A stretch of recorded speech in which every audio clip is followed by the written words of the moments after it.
Is the world a fair world? Or we are living like cartoons in a world of humans? We as Africans. You tell me, fellas. Are we living in a fair world where we are respected by everybody else? Chinese, Asians, Europeans, Americans. I know Chinese are Asians, but you get the point.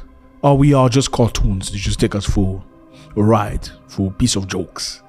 Well, it probably is the truth. So, first of all, fellas, today is a good day. The UN Secretary General Antonio Guterres urged change, a major change. He says African continent is underrepresented in this changing world. In 1945, most of today's African countries were still under colonial rule and had no voice in international affairs. This created a glaring omission that has remained unresolved until now. There is no permanent member representing Africa in the Security Council, and the number of elected members from the continent is not in proportion to its importance. We cannot accept that the world's preeminent peace and security body lacks a permanent voice for a continent of well over 1 billion people. So you want to change in the Security Council in the United Nations. What's up, everybody? I hope you're doing good. It's a beautiful day. My name is Zack. It's always a great pleasure to have you. I'm getting ready to go to the gym. Yeah, because my muscles are growing. Go get the money, so I go get it. Anyway, so Antonio Guterres has spoken up about United Nations Security Council. So Security Council is this pocket where Africans are not represented. It's a United Nation. It was created after World War II to try to protect people from other people doing wrong things to other people. In other words, after World War II and there were so many bad things, they needed to create a structure where no country will ever do again what Germany did to Europe at the time. Germany took over Europe. For those who don't know what World War II was all about, they took over Europe because they believed they were a superior race. That guy from Germany believed they were a superior race and everybody should work for them. Everybody should be under them. And they should eliminate everybody that's dark skinned, every crippled, every handicapped. If you don't talk, you must be eliminated. If you don't hear, you must be eliminated. If you don't walk, yeah, it's crazy. If your IQ level is small, they must finish you. They should have the sole purpose of procreating. Anyway, they created a structure in Europe, wherever they created it, where they brought everybody together saying we're going to have the United Nations from now on where everybody will be judged fairly. And also we're going to have 5 spots for permanent seats for the Security Council. Now these 5 spots are where they decide on what's going to happen in the world. If they decide they want to attack Afghanistan, they will go for a vote. If all these countries say no, do not attack Afghanistan, if one of them say yes, let's go to Afghanistan, that one person overrides all 150 countries. That's Security Council for you. If they say yes, you must send money to the people in Africa in this specific country because they need it, 150 people say yes, one person in there say no money is going to the African country. Yes, that's the structure in 2024, fellas. This is insane. And enough of that. People have spoken about this. Now, Antonio Guterres has been very vocal about it. And also the president of Sierra Leone, Julius Maria, he also pressed the long-standing bids for African countries to get more council seats, including 2 permanent and potentially veto-wielding spots. Africa wants the veto abolished. However, if UN member states wish to retain the veto, it must extend it to all new permanent members as a matter of justice.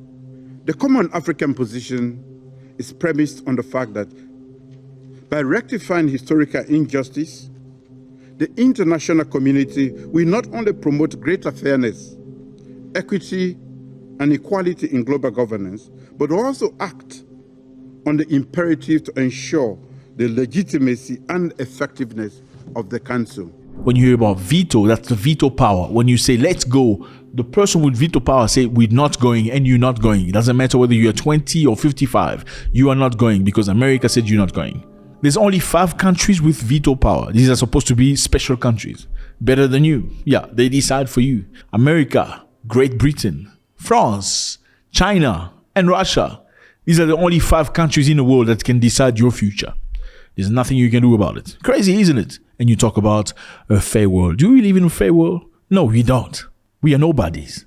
So the Sierra Leone president says it's time for change. It is therefore fundamentally important to address the issue of non-representation and underrepresentation of Africa in both the permanent and non-permanent categories of the Security Council, respectively.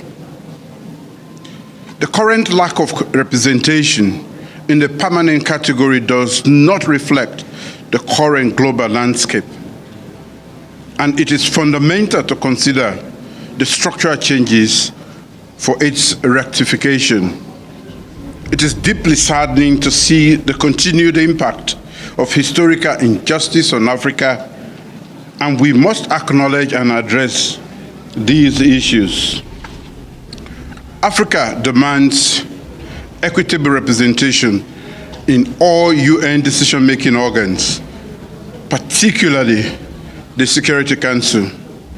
By ensuring Africa's voice is heard, we can legitimize the UN's work and truly implement decisions that benefit the continent. Continuing this unfairness, we marginalize an entire continent that is highly important on the Security Council's agenda. Therefore, our demand for 2 permanent seats with all the rights and prerogatives of current members and 2 additional non-permanent member seats. We have no doubt that the Council needs reforming, and the common African position has received wide support. It is time to take the next step and put the motion, the actual reform of rectifying the historical injustice against Africa.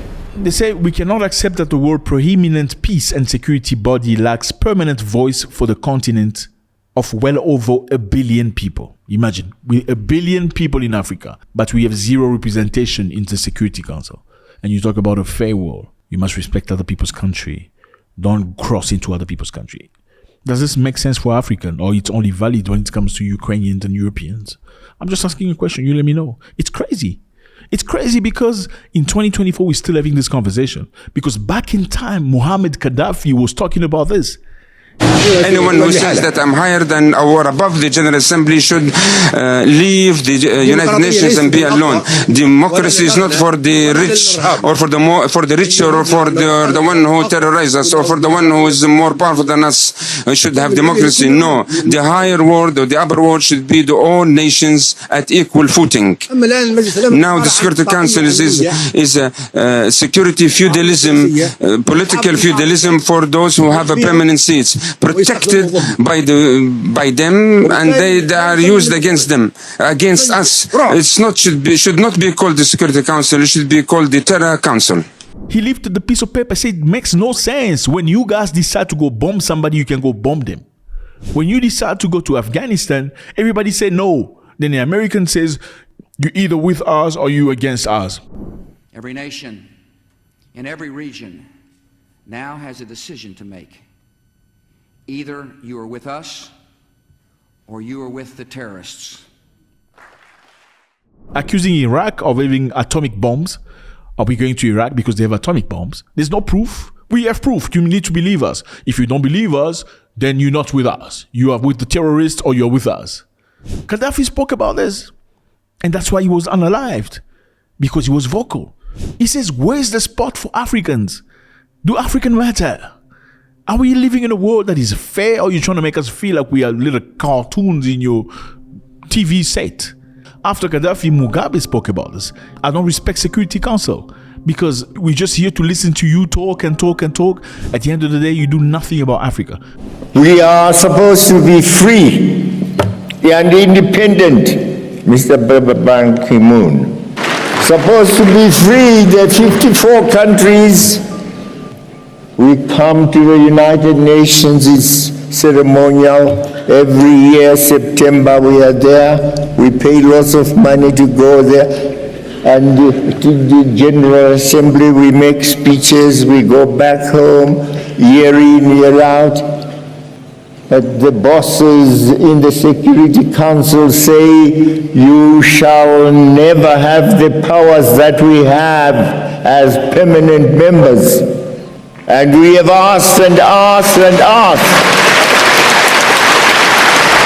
and asked and asked, reform the Security Council.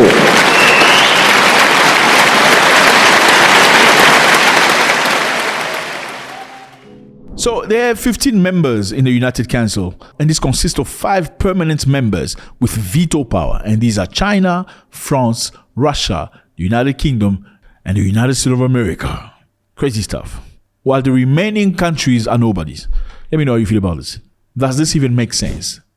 Now, props to the Sierra Leonean president for putting pressure and reminding people we cannot continue doing this way. And you cannot just be nice to us when you want our vote against Russia. You need to give us a seat on the table that matters, so Africa can decide for Africa. Now we are going to Zambia. This is Zambia. Lovely place, lovely people. If you have an opportunity and you've never been, I encourage you to go and visit. No doubt about it. Life is not just about your country. I'm sorry, whether you're African or not.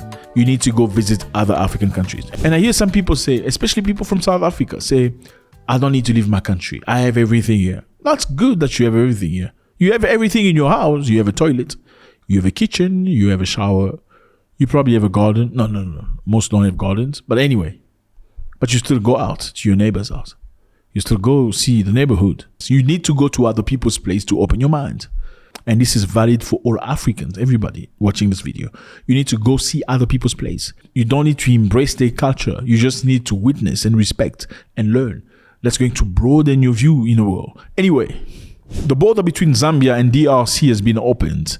They're celebrating. So on Tuesday, they announced the reopening of the border, which was closed after a trade dispute between the two African nations. Basically, what happened was the Congolese local government decided to ban products from Zambia, such as cold drink, beers, and some fruit. So some Congolese people go to Zambia buying beers and cold drinks, which are not available in the Congo, bring it to the Congo and sell it to the Congolese people. That's how they make money. Now, the Congolese side said they will not allow that anymore to protect the interest of companies in the Congo. And then the Zambian government closed the border to the Congolese people.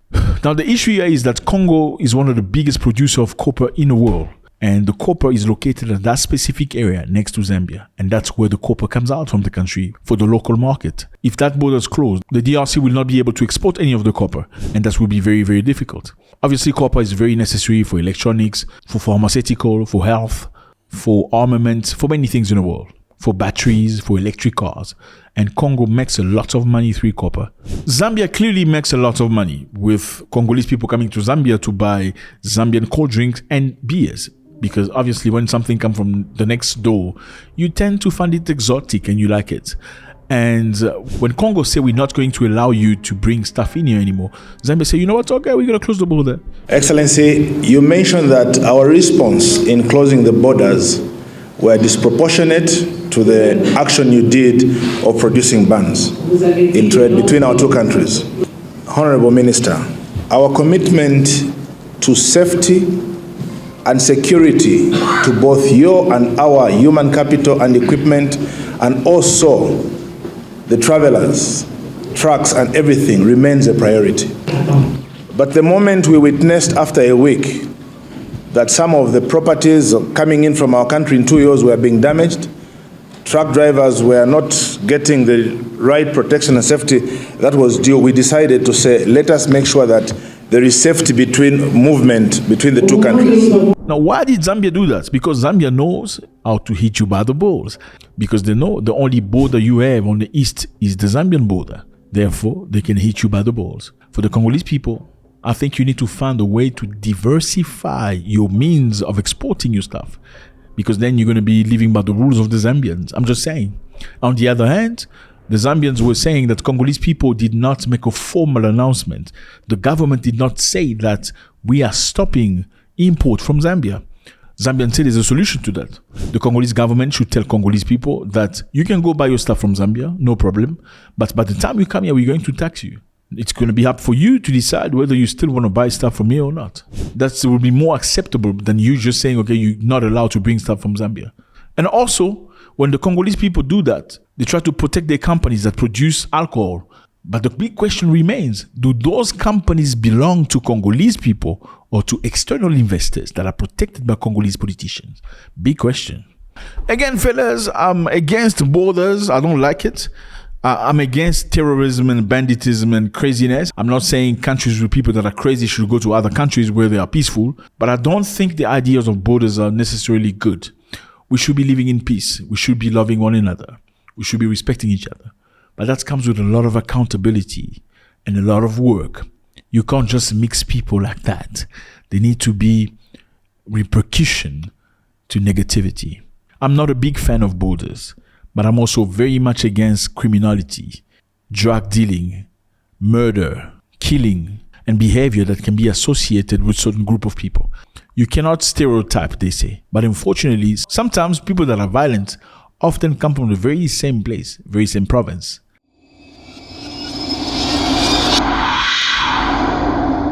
Africans want a spot in the Security Council. It's about time to have Africa represented.